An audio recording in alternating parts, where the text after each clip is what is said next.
10번째 주제입니다. 흔히 우리 이제 교회 다니시는 분들이 이제 헌금이라고 많이 얘기를 하는데 그거는 한 일부분을 얘기하는 거고요. 그래서 주제가 드림입니다. 드림, 영어로는 giving 또는 offering이라고도 하는데 이 주제의 가장 중요한 그 포인트는 뭐냐? 이 드림의 의미가 뭐냐? 드림이라는 걸 뭐 모르는 사람이 있겠어요? 이렇게 준다는 건데, 그러나 이 성경적인 의미가 뭐냐? 그리고 이 성경에서 가르치는 드림 속에서 그리스도인 한 사람 한 사람의 책임은 무엇인가? 이것이 이 공부를 하는 그 어떤 내용입니다. 여기 이 자료를 여러분들 살펴보시기 바랍니다. 오늘 새롭게 나눠드렸는데 여러분들 다음 주에도 꼭 가지고 오세요. 다음 주에 다시 인쇄 프린트 안 해드립니다. 오늘 가져가신 걸 다시 가져오시기 바랍니다. 이 드린다는 것, 드림은 기독교의 여러 가지 주제 중에서 여러 가지 오해되는 것들이 있는데 그 중에 하나라고 생각합니다.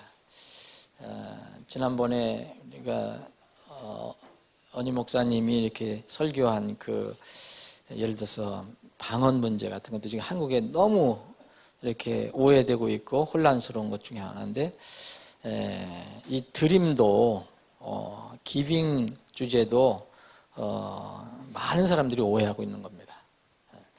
자, 그러면 성경적으로 이게 어떤 의미가 있는 것인가 한번 살펴봅니다. 그래서 이 자료는 이렇게 되어 있습니다. 드린다는 것은, 드림은 많은 사람들이 돈으로 생각하는데 돈과는 거의 관계가 없다. 그럼 뭐냐? 드림이라는 것은 사랑과 관련된 모든 것이다. 이렇게 얘기했습니다. 우리가 이제 성경에서 드림에 관해서 살펴보기 전에 먼저 우리가 제일 먼저 생각해야 될 것은 이 드림은 이제 서로 주고받는 것도 있지만 결국은 이 성경에서 얘기하는 드림은 다 하나님을 통해서 하는 겁니다. 이제 우리가 불쌍한 사람들, 가난한 사람들, 어려움에 처해 있는 사람들에게 어떤 물질적으로 도움을 줄 때는 사실 개인 대 개인이 이렇게 하는 거지만 우리 믿는 사람들은 하나님을 통해서 하는 것으로 이렇게 다 믿는 것입니다. 생각하는 것입니다. 그래서 다 하나님께 드리는 거예요. 여러분들이 누구를 아주 어려운 사람을 물질적으로 돕는다 할 때도 여러분들이 자신의 어떤 그 힘과 능력과 어떤 이름으로 하는 게 아니라 하나님을 통해서 하는 걸로 생각해요. 하나님께 드리는 건데 하나님 드려서 뭘 쓰실 것입니까? 그러니까 이 다른 사람들이 주지만 하나님께 드리는 걸로 이렇게 생각을 합니다. 그래서 우리가 이 성경에서 나타난 이 드림의 본질을 이해하기 전에는 이 여러분들이 뭘 생각을 해야 되냐면 하나님께서는 여러분들 개인의 돈이 필요한 분이 아니라는 거예요. 잘 생각해 보세요. 많은 사람들이, 많은 교회 성도들이 또 교회에서 하나님께서 무슨 뭐가 저기한 것처럼 이렇게 자꾸 이렇게 얘기를 하는데 사실 엄밀하게 얘기하면 하나님께서는 무슨 뭐가 필요하신 분이 아니잖아요. 특히 우리의 무슨 재물이 필요하신 분이 아니잖아요. 그래서 이거를 분명히 먼저 깨달아야 합니다. 이걸 먼저 염두에 두고 시작합니다. 하나님은 만물의 주인이시고 소유주이시고 또 다 주장하시는 분입니다. 그래서 우리가 지금 공부하는 이 강의에서는, 이 주제에서는 우리가 구원받은 그리스도인으로서 각자의 소유물이 있는데 그것뿐만 아니고 우리는 이제 구원받으면 하나님의 청지기라고 하는데 청지기로서의 그 책임을 한번 살펴볼 것입니다. 첫 번째로 이렇게 주제가 되어 있는데 드림은, 기빙은 행동으로 나타나는 사랑이다. 그러니까 사랑을 정의할 때 여러 가지가 있는데 오늘 이 이 주제에서는 이 드림은 행위로 나타나는 사랑이다. 이렇게 표현했습니다. 하나님께서 먼저 우리 죄인들을 도우시기 위해서 하나님께서 먼저 하신 일이 있어요. 우리에게 가장 필요한 것을 해결해 주셨어요. 여러분 가장 필요한 것이 뭡니까? 여러분 가장 필요한 거라면 무슨 돈, 건강 이런 걸 얘기하지만 그게 가장 필요한 게 아닙니다. 여러분들이 가장 필요한 거는 여러분들이 전에 그렇게 갈구했던 영혼의 구원, 곧 죄 문제, 죄로 인해서는 죄 삭스를 받고 멸망받아야 하기 때문에 이 문제를 해결받는 것이 가장 필요한 것입니다. 사람들이. 근데 사람들이 그것을 인정하지 않는 것뿐이죠. 근데 하나님께서는 우리에게 가장 필요한 것을 이렇게 충족시켜 주셨습니다.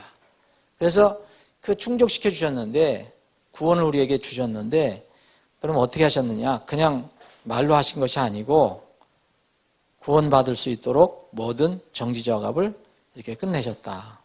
그래서 하나님께서 가지고 계신, 이제 오늘 이제 물질에 관해서, 드림에 관해서 얘기하니까 하나님께서 가지고 계신 것 중에 가장 소중한 것, 이 우주 만물이 다 주인이시지만 그것을 우리를 위해서 주셨다 얘기합니다. 요한복음 3장 16절 여러분 잘 아시죠? 하나님께서 세상을 이처럼 사랑하사 뭐 했습니까? 자신의 독생자 예수 그리스도를 주셨다는 겁니다. 로마서 5장 8절도 같은 말씀이에요. 이 하나님께서 가장 소중한 것을 우리를 위해서 주신 겁니다. 그 예수 그리스도를 주셨어요. 그분을 십자가에 못 박게 하셨어요. 왜냐하면 제 문제를 해결하려면 다른 방법이 없기 때문에. 그래서 그 결과로 하나님께서는 이 예수님이 흘리신 피를 하나님께서는 자신의 피라고 얘기하십니다. 그래서 자신의 피값으로 그 피값을 치르고 죄인들을 멸망의 구렁텅이에서 건져내셨습니다. 그래서 그 뒤로는 죄인이 거듭나서 구원받은 하나님 자녀가 되면 구원받은 사람은 하나님 것이 됩니다. 하나님 것.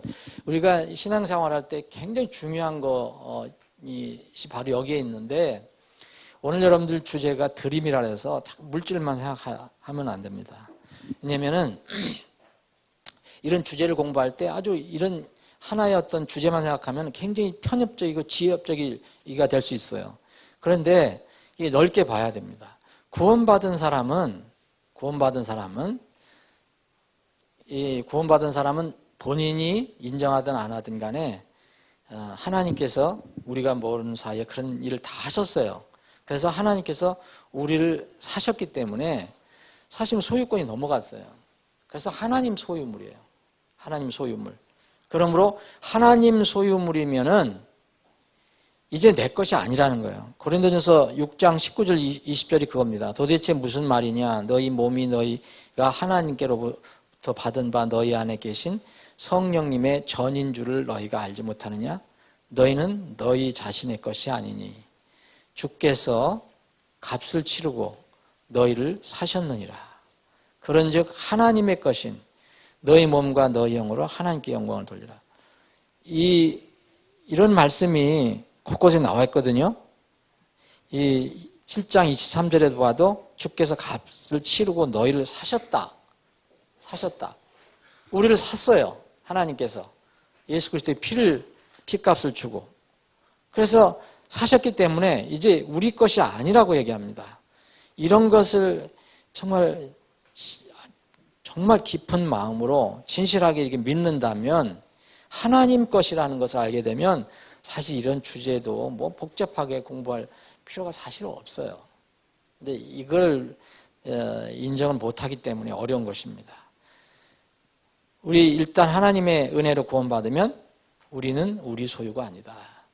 여러분들 마음대로 여러분들 몸을 쓰고 여러분들의 소유물을 쓰고 여러분들의 이렇게 재능을 쓰고 은사를 쓰고 건강도 쓰고 시간도 쓰지만 그러나 그것은 여러분들 것이라 쓰는 게 아니에요. 하나님 것인데 여러분들이 위탁받아서 쓰는 것뿐이에요.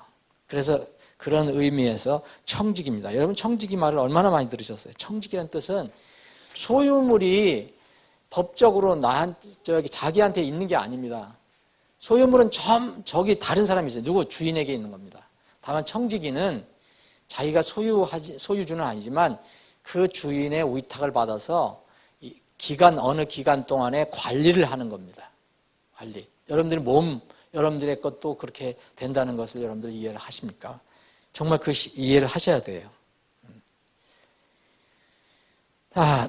그러면은 이제 어떻게 되냐? 그 드림에 대해서 공부를 할 때 우리가 드림을 생각한다.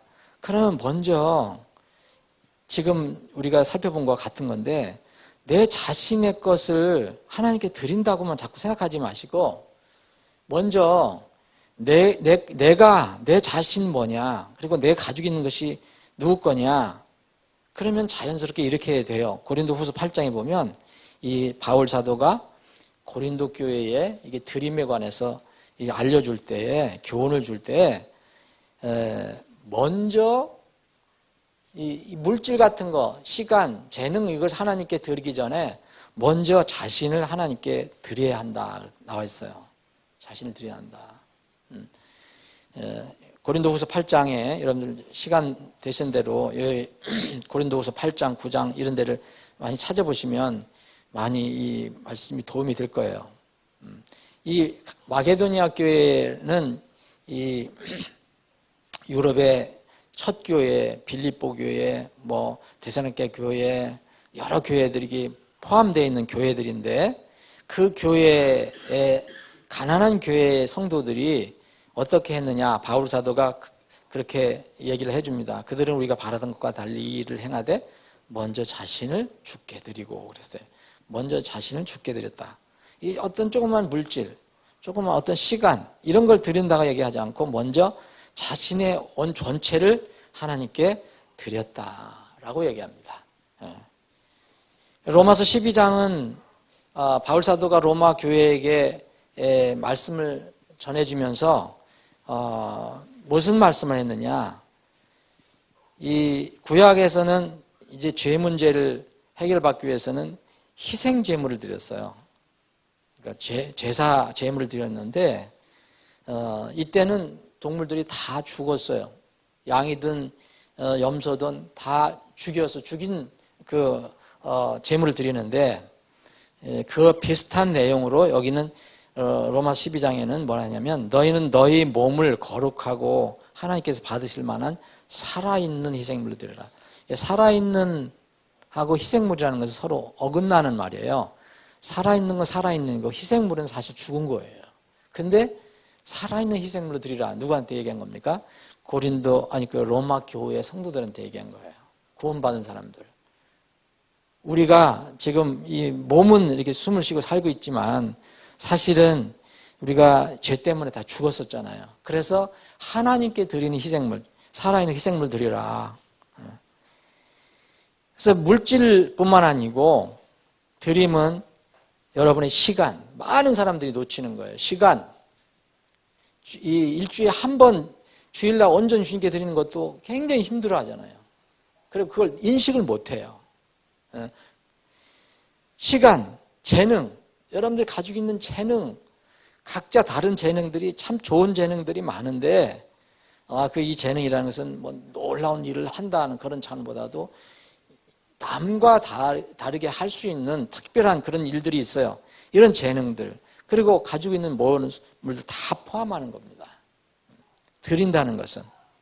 자, 드림은 행위로, 행동으로 나타나는 사랑인데, 이제 하나님께, 우리를 위해서 구원해 주신 하나님께 먼저 우리 자신을 드리는 거다. 이미 사실 드린다는 것보다도 우리는 하나님께서 값주고 사신바 되어서 우리 소유권이 하나님으로 넘어갔습니다. 우리 거라고 주장할 수 없습니다.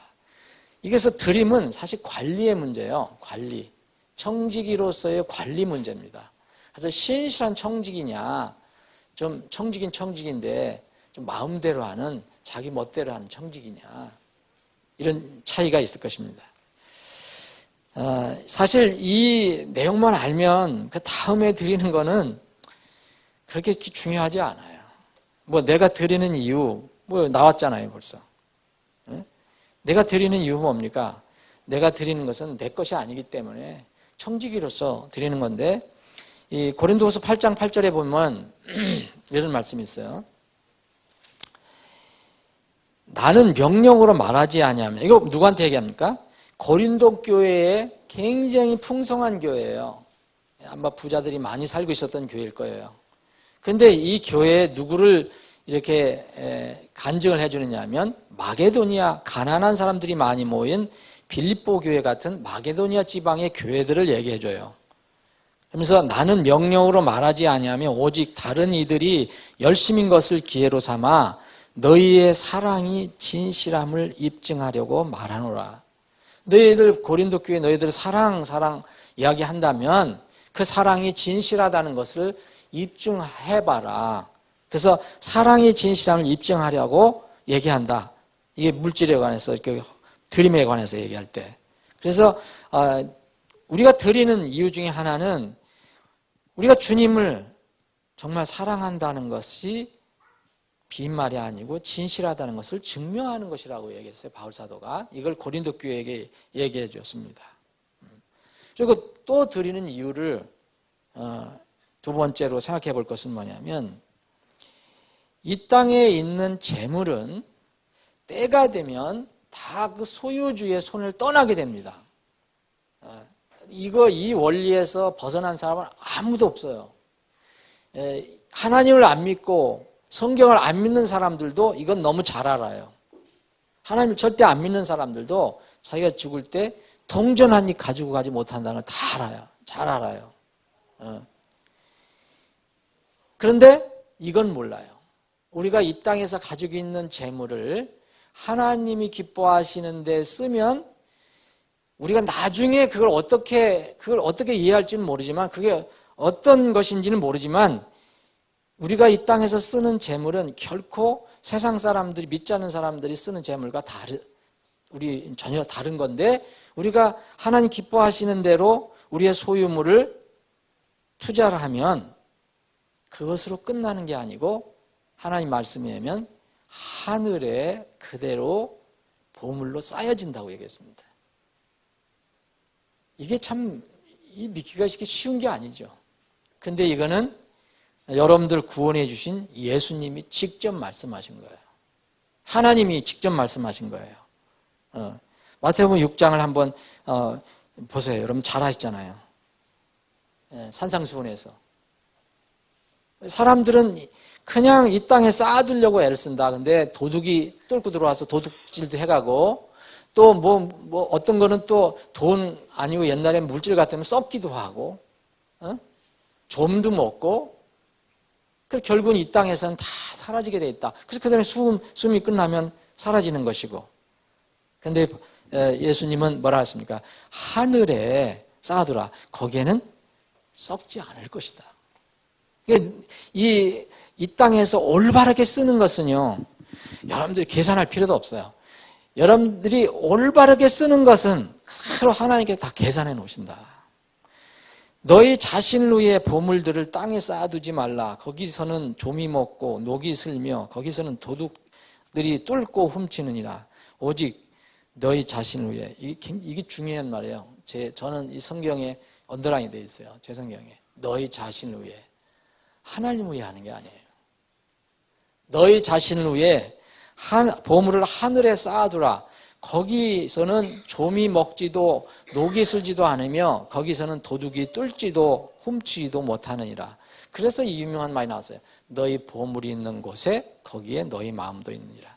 여러분 우리가 하나님을 위해서 하나님의 어떤 복음을 위해서 이 땅에서 우리가 얻은 그 재물을 쓰게 되면 그 보물이 어디냐? 하늘에 쌓아지게 되는데 그 보물은 녹슬지 않는다 그랬잖아요. 누가 훔쳐가지 못한다 그랬잖아요. 그 보물만 있는 게 아니라 거기에 여러분의 마음도 있다고 하는 거예요. 이걸 여러 가지로 해석할 수 있어요. 마음이 있어야 드릴 수도 있다 얘기하지만 우리가 정말 이 땅에서 진정한 보물을 쌓아서 하늘에 쌓게 되면은 우리도 가게 된다는 거예요. 너희 마음도 거기에 있다는 거예요.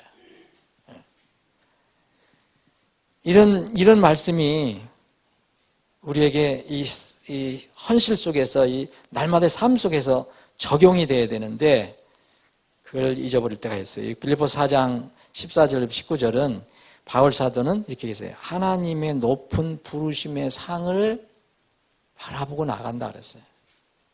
높은 부르심, 하늘에서의 부르심, 이건 땅에서 해결되는 게 아닙니다. 자, 그래서 조금 전에도 말씀드렸지만 이렇게 우리가 드리는 이유, 이 저자는 이렇게 얘기했어요. 이게 드리는 이유라고 하는데 이게 드리는 이유가 되는지 모르지만 하여튼 여러분, 우리가 드림은 우리가 이 가난한 사람을 위해서, 하나님의 그 복음을 위해서, 또 여러 가지 교회 일을 위해서 이렇게 드린다면 그 받는 사람, 가난한 사람 받고 교회가, 그리고 이게 유익을 받는 게 아니에요. 물론 유익도 받겠죠. 근데 성경에서는 바로 드리는 사람이 가장 혜택을 많이 받는 것이다 라고 얘기합니다. 가장 유익을 많이 받는 사람이 우리 자신이다. 지금 말씀드렸죠. 오직 너희 자신을 위해라 그랬어요. 보물 하나에 쌓아두라. 응? 사도행전 20장 35절에 보니까 이게 유명한 말씀 아니에요? 이 원리죠. 영적 원리. 여러분 이 원리 아시죠? 받는 것하고 주는 것이 있어요. 어떤 경우도 다 있어요. 받는 것이, 우리 세상에서는 받는 것이 유익해요. 왜냐하면 더 늘어나니까. 물질만 얘기한다면 A가 B에게 이 어떤 그 기부금을 줬어요. 100만 원을 줬어요. 그럼 B는 분명히 100만 원 유익이 있어요. 그게 세상의 논리예요. 그런데 하나님의 논리는, 성경의 논리는 B가 유익한 게 아니라 A가 유익하다는 거예요.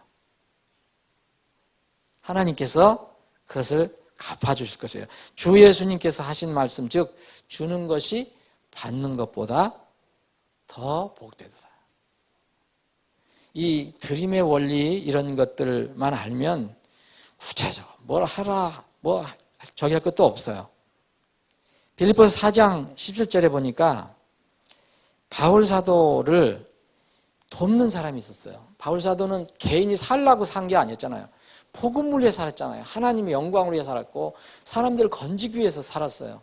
그게 구원받고 나서의 삶이었어요. 근데 이 바울은 가난하기 때문에 어디 여행을, 선교 여행을 간다든지 뭐든 하려면 다 비용이 필요하잖아요. 근데 그 가난한 누가 도왔느냐면 빌립보 교회, 마케도니아 지방의 교회들이 도왔어요.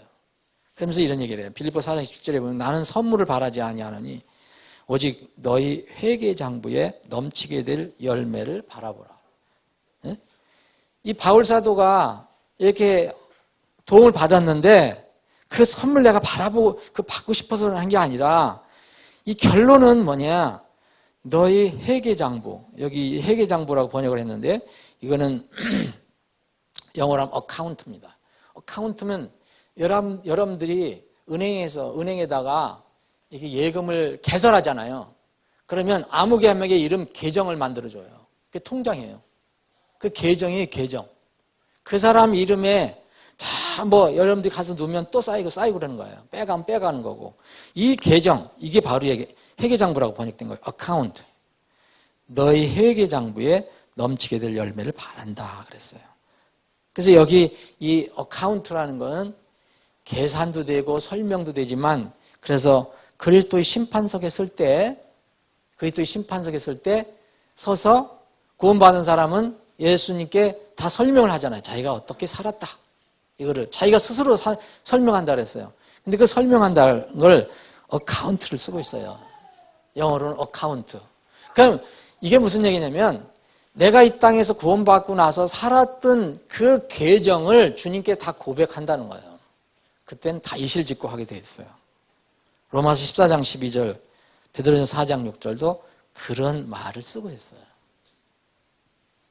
그래서 드리는 이유, 바로 여기 세 가지를 얘기했습니다. 사랑이 진실하냐, 하나님의 사랑에 대한 진실한 것을 증명한다. 이 예수님께서 이 바리새인들을 책망하신 것 중에 하나예요.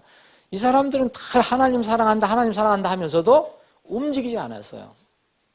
자기 뱃속만 채웠지 다른 사람들을 위해서 절대 헌신하지 않았습니다. 그러니까 그거는 가짜다. 그래서 예수님을 향한, 하나님을 향한 사랑이 진실하다는 것을 증명하는 것, 바로 이것이 그 드림이 그 중에 하나 될 수 있다. 여러분 그 두 랩돈을 바친 미망인 여인을 기억하시죠? 그 여인은 얼마나 주님을 사랑 마음이 간절했습니까? 자, 그래서 이 사랑을 증명하는 것, 그리고 우리가 이 하나님의 방법대로, 하나님 기뻐하시는 방법대로 성경적인 원리에 따라서 우리가 우리의 재산을, 재물을 쓰면 하늘에 그대로 썩지 않게 다 쌓이게 된다고 했습니다. 이거는 하나님 말씀이니까 우리는 추워도 의심할 필요가 없어요. 누구를 이렇게 꾀이는 게 아니에요. 이거는 하나님 말씀이에요. 그리고 그리스도인이 이제 바른 방법으로 옳은 동기로 드리는 것은 다 자기 자신에게 유익한 것이다. 다 자기 자신에게 유익한 것이다. 자, 크게 이제 세 번째, 드림은 행동으로 나타나는 사랑이다. 두 번째, 내가 드리는 이유. 그리고 그러면 내가 어떻게, 어디에 드려야 하냐. 이 문제입니다. 우리가 구원받고 나서 침례에 순종하고 지역교회에 들어오게 되면 1차적인 이제 책임은 내가 소속된 지역교회에 내가 있는 겁니다. 물론 구원받고도 지역교회에 들어오지 않는 사람이 있어요. 이 지역교회에 들어오는 것은 자기가 원해야 돼요. 근데 하나님은 모두 그렇게 되기를 원하시죠. 왜냐하면 구원받고 침례를 받기 원하시니까. 그래서 우리 신약 성경에서 살펴보는 모든 드림은요, 개인적으로 된 것 같지만 다 교회와 관련된 겁니다. 바울 사도가 이 선교 여행을 할 때 지원을 받았어요. 근데 바울 사도는 어디서 파송을 받았어요? 원래는 안디옥 교회 멤버입니다. 안디옥 교회. 소속은 안디옥 교회예요. 근데 여러 곳 다니면서 이렇게 교회를 세우고 있는데 결국 안디옥 교회 나중에 돌아가서 또 보고를 하잖아요. 다 사실 교회와 교회의 관련입니다. 지역교회의 그 사역 안에서 이루어지는 거예요. 가장 중요한 이 말씀을 이해하는데 어떻게 어디에 드려야 하느냐, 이건 고린도서 16장에 나와 있어요. 고린도서 16장 보시면 고린도서 16장 1절에 보면 이런 말씀이 있어요. 이제 성도들을 위한 모금에 관하여는 내가 갈라디아의 교회들에게 지신 바와 같이 너희도 그렇게 하라. 이게 누구한테 한 말입니까? 고린도 교회에 이렇게 한 거예요. 그런데 이미 갈라디아 교회들에게 내가 지시한 것처럼 너희들 똑같이 그렇게 하라는 거예요. 주의 첫날에 너희 각 사람이 하나님께서 형통하게 하신 대로 자기 곁에 모아두어 내가 갈 때에 모으는 일이 없게 하라. 여기에 이제 원리가 다 들어있어요.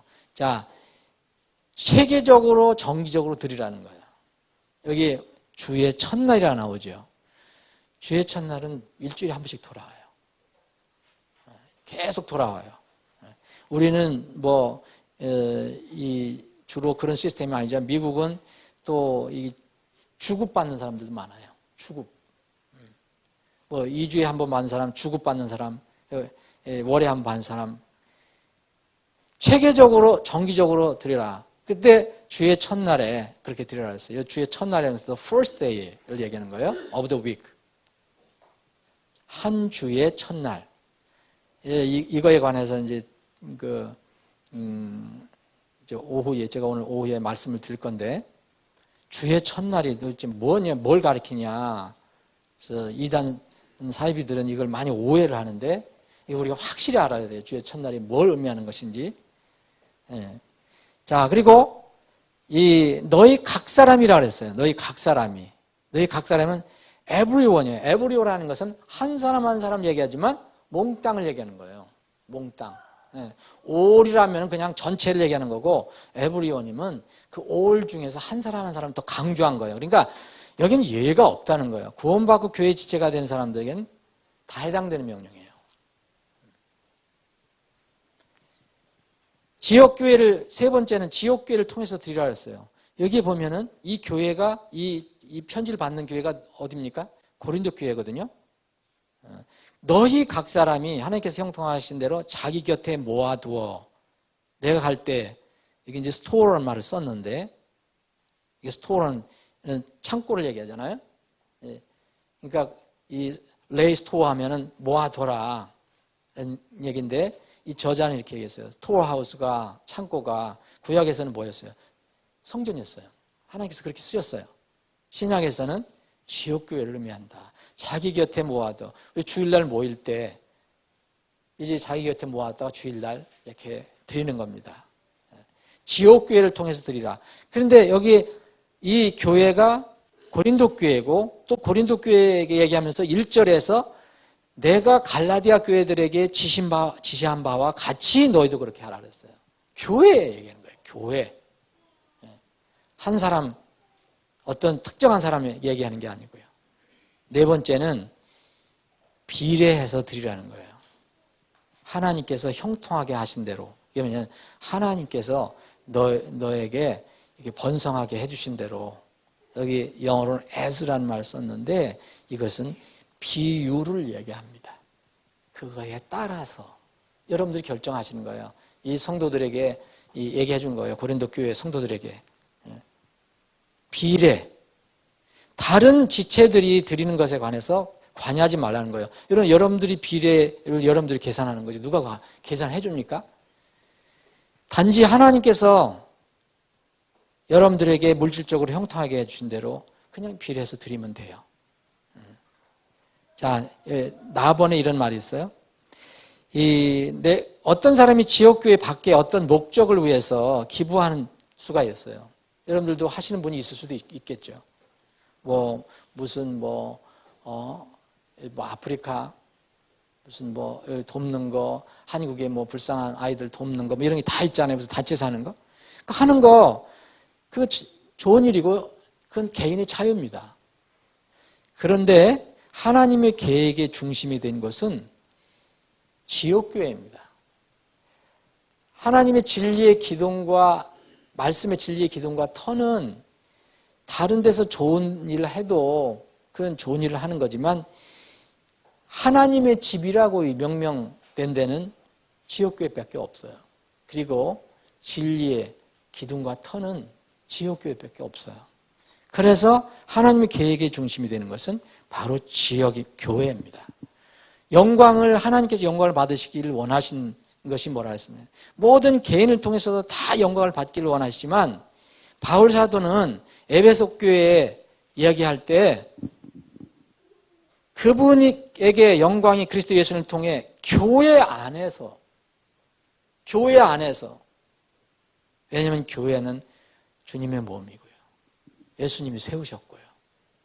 교회 안에서 모든 시대에 걸쳐 끝없는 세상까지 있기를 원한다 그랬어요. 그래서 지역 교회가 이 모든 사역하는 것의 중심이 되는 것입니다. 어떤 사람들은 그래요. 자기가 무슨 개인 사회적인 무슨 활동을 한다고 지역 교회에 대한 일을 등한히 하는 사람이 있어요. 이건 정말 잘못된 거예요. 이건 성경적으로 맞지 않습니다. 그래서 이거는 물질뿐만 아니라 시간, 섬김도 다 해당이 되는 것입니다.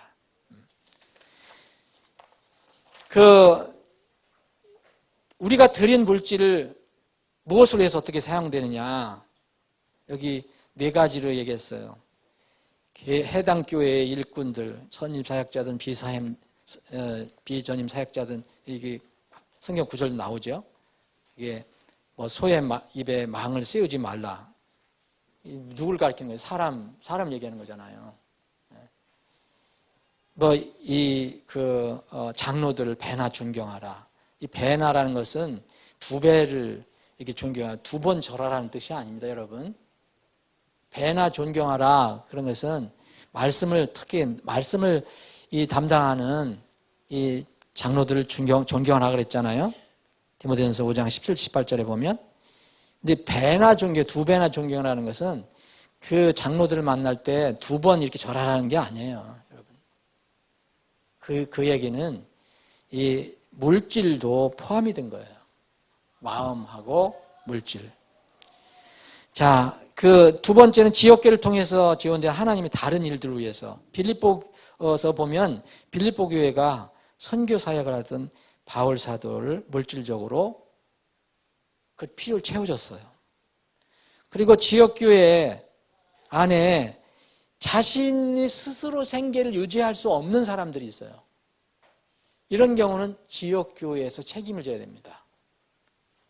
그런데 이런 사람들 무조건 다 저기 하는 게 아니라 하나님의 관계에서 신실함이 증명된 사람들만 하라 돼 있어요. 이 디모데전서 5장에 보면 이 모든 과부를 다 이렇게 돕는 게 아니라 60세 이상 이 연로해서 움직이지 못하는 이 과부, 그리고 좋은 간증을 하는 과부, 그래서 성경에는 참 과부, 과부는 과부인데 좀 진실한 과부다. 그래서 그 참 과부를 구제하라 그랬어요. 그래서 혹시 그 과부가 있는데 가족이 그 관련된 가족이 있으면 교회에게 짐을 지우지 말라까지 얘기했어요. 디모데전서 5장 9절, 10절, 16절 보면 그 얘기입니다. 그래서 가난하고 부양할 수 없는, 스스로 부양할 수 없는 사람을 돕되 그 믿음 안에 신실한 사람을 도우라는 거예요. 그래 간증이 되죠. 교회도 간증이 되고요. 그리고 교회 지도자들이 정해진 어떤 일반적인 필요한 것들을 이렇게 또 채우기 위해서도 도울 수 있다. 물질을 드릴 수 있다.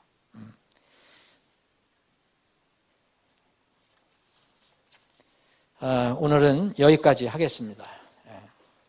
조금 더 하려고 했는데 다음 주에 이 자료를 가지고 오십시오.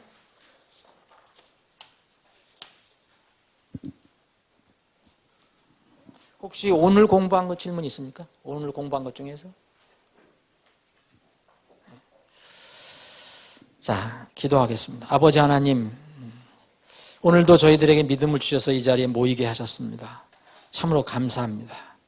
오늘 종일토록 기쁨으로 주님을 찬양하고 경배하기를 원합니다.